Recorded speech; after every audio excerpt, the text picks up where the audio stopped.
It's Friday, January 9th, 2026. Back on schedule with episode 186 of the Alameda Postcast, an audio service of the Alameda Post. I'm your host, Scott Peeler. In this edition of the Postcast, a local daycare comes under scrutiny, one of our Coast Guard ships in the news, the latest from City Council, what next for the canceled Veterans Project on Alameda Point, a tree removal becomes a gas line repair, a protest set for the South Shore, the latest real estate sales, and Woodstock is back in action. These stories and more on this episode of the Alameda Postcast. Our top story, Little Crumbles Daycare on Lafayette near Lincoln has come under scrutiny after two local general contractors discovered an unsupervised toddler on the sidewalk on December 18th. The contractor, who only wished to be identified by his first name, Antonio, indicated that he and his brother were driving by on the morning of Thursday, December 18th, when they saw a child on the sidewalk with no apparent guardian nearby. When no parent was found, the brothers called 911. They then heard the sound of children playing and brought the child up the driveway of what turned out to be Little Crumbles Daycare, a family daycare that has been in operation since 2001.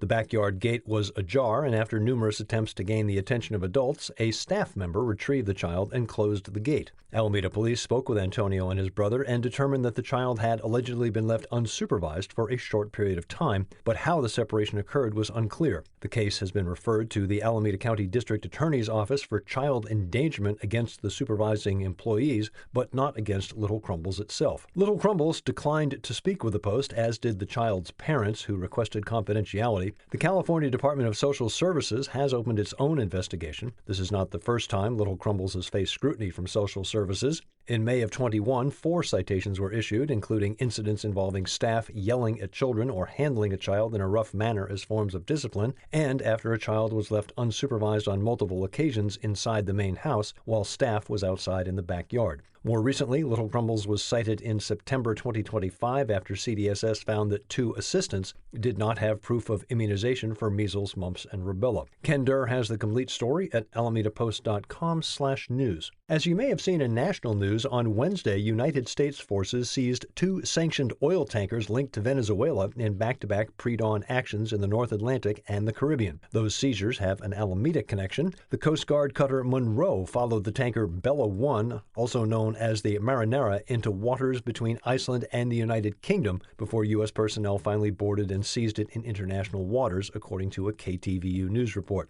The military handed control of the vessel to law enforcement officials after the seizures, a U.S. official told the Associated Press on Wednesday, on the condition of anonymity to discuss sensitive military operations. The ship was flying the Russian flag at time of seizure. The U.S. European Command first announced the seizure of Bella 1 for violations of U.S. sanctions in a social media post. The U.S. had been pursuing the tanker since last month after it tried to evade a U.S. blockade on sanctioned oil vessels around Venezuela, according to the Associated Press. In case you were wondering, the Coast Guard cutter Monroe is the ship that displays the number 755 and is often seen docked at Coast Guard Island. Story at alamedapost.com/news. As previewed last week in episode 185, the City Council got back to work after holiday break on Tuesday. Council unanimously accepted the Road Home Final Report, the city's 5-year strategic plan to prevent and respond to homelessness. The report noted both an increase in total homelessness and positive growth in sheltered capacity. Among the accomplishments since 2021, the city has built 82 affordable ownership units and 182 affordable rental units. Additionally, city agencies, nonprofits, and the Alameda Housing Authority strengthened coordination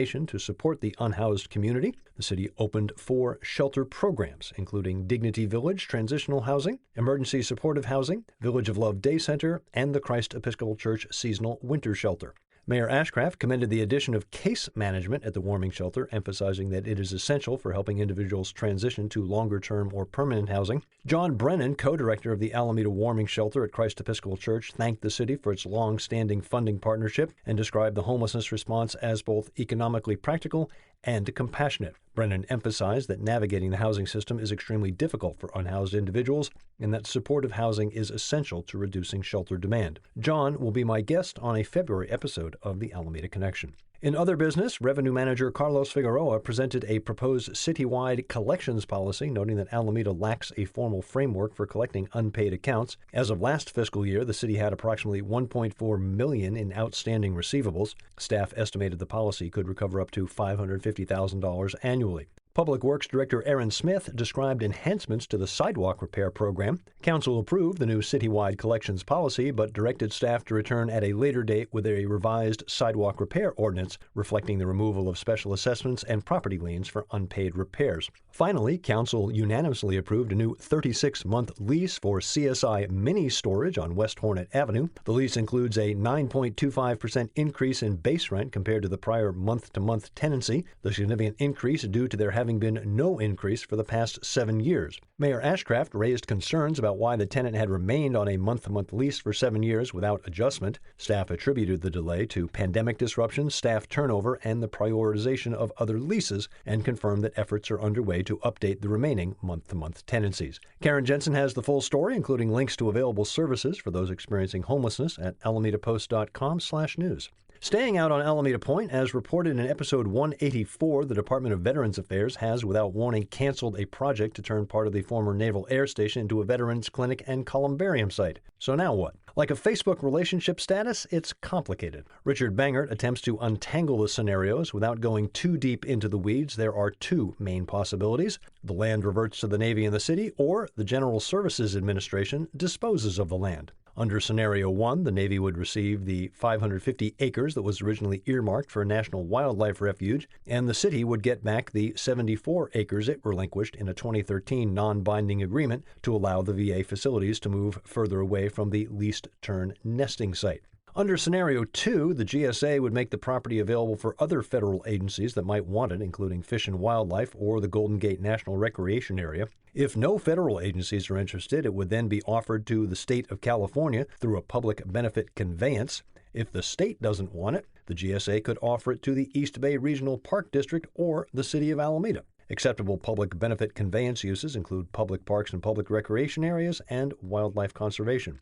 This is a very high-level view of the situation. For more details, see Richard Bangert's article at alamedapost.com/analysis. On December 29th, a maple tree near Buena Vista and Walnut was removed due to ill health exacerbated by insect infestation. The removal went well until stump grinding on the 30th, when the grinder hit a PG&E gas line, necessitating a complete replacement of the service line. As to why the incident occurred, it quickly turned into a game of two different stories between Alameda Public Works and PG&E. If you'd like the details, head to Margie Siegel's story at alamedapost.com/news. Next Saturday, January 17th, do not be surprised when you see a 2-mile-long line of humanity stretching from Crab Cove to the Elsie Romer Bird Sanctuary. The Hands Off protest is to show opposition to the Trump administration. Look for full details in an article Tuesday at alamedapost.com/news. As you can imagine, the holidays make for a quiet time in real estate sales. From December 23rd until January 5th, 7 homes changed hands, 6 on Alameda proper, 1 on Bay Farm. Prices range from $405,000 to $1,860,000.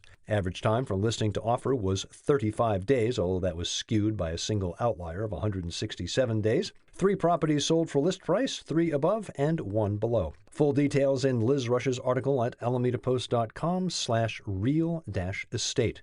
After an unexpectedly extended maintenance break, the Oakland-Alameda Estuary Shuttle is back in business. Woodstock returned to service on Thursday. Remember, you can keep track of Woodstock via the app. Search Woodstock Water Shuttle. The Bay Area Radio Hall of Fame is keeping up with the times. They've now added an Audiocaster of the Year award, a People's Choice Award recognizing those who provide audio entertainment or information in any way: terrestrial radio, streaming, podcasting, satellite, and more.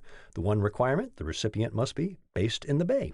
Details at bayarearadio.org/featured, where you can nominate a candidate, just in case you know any decent podcasters. Shout out to Side Street Pho on Encinal for providing a free fun night for families in need. In turbulent times, like Mr. Rogers said, look for the helpers. Well done, Side Street. Today, Friday at 3:30 in the afternoon, head over to Encinal High School for the ribbon cutting for the new football field. Farmers Market Saturday from 9 until 1. Don't forget the Alameda Antiques Fair is this Sunday after being postponed due to weather and tides last weekend. More events at 94501.info. Amanda Laird's all-around Alameda column returns from holiday hiatus on Thursday. Hope you can join me Sunday morning at 8 on KCSM HD2 or streaming at kcsm.org, when my guest on the Alameda Connection will be Liz Taylor, president of Deep Ocean Exploration and Research. Find the Alameda Post on all social media platforms, now including TikTok. You can subscribe to us on Apple News and sign up for our weekly news digest at alamedapost.com/email-digest. Get the Postcast wherever you get your podcast, or simply tell your smart device to play the Alameda Postcast